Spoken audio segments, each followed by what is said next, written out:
ఆదిలాబాద్ జిల్లా శ్రీరాంపూర్ బొగ్గు గనుల్లో ప్రమాదం జరిగింది. ఈ ఘటనలో 2 కార్మికులు మృతి చెందగా 5గురికి తీవ్ర గాయాలయ్యాయి. క్షతగాత్రులను సింగరేణి ఆసుపత్రికి తరలించారు. దీనిపై మరింత సమాచారం మా ప్రతినిధి శ్రీనివాస్ అందిస్తారు. శ్రీనివాస్, చెప్పండి, ప్రమాదం ఎలా జరిగింది, అలాగే కార్మికులు ఏమంటున్నారు? Good morning Priyanka. ఆదిలాబాద్ జిల్లాలోని సింగరేణికి సంబంధించిన శ్రీరాంపూర్ బొగ్గు గని RK7 న్యూటెక్ గనిలో ఈ రోజు ఉదయం షార్ట్ బకెట్ సంబంధించిన బ్లాస్టింగ్ పేలుడు సంభవించింది.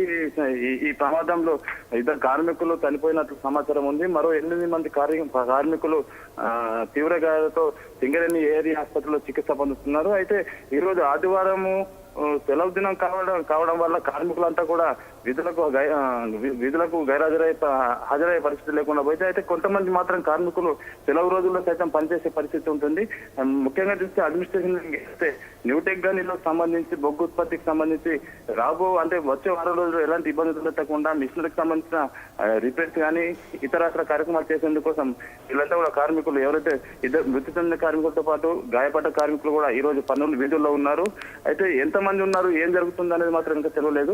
రెస్క్యూ టీమ్స్ తో పాటు సింగరేణికి సంబంధించిన రెస్క్యూ టీమ్స్ అధికారులంతా కూడా సంఘటన స్థలానికి చేరుకున్నారు. ప్రస్తుతం పరిస్థితి అక్కడ కొంత కార్మికులు కూడా పెద్ద ఎత్తున చేరుకోవడం జరిగింది. ఉద్రిక్త పరిస్థితుల్లో నెలకొన్న పరిస్థితి కనబడుతుంది. అయితే ఈ ఘటనకు పూర్తి సమాచారం, కారణాలు ఏంటి, ఈ తర్వాత అంశాలపై కూడా పోలీసు అధికారులు దర్యాప్తు చేస్తున్నారు. ప్రియాంక. ఓకే శ్రీనివాస్, మరి గాయపడిన వారి పరిస్థితి ఎలా ఉంది?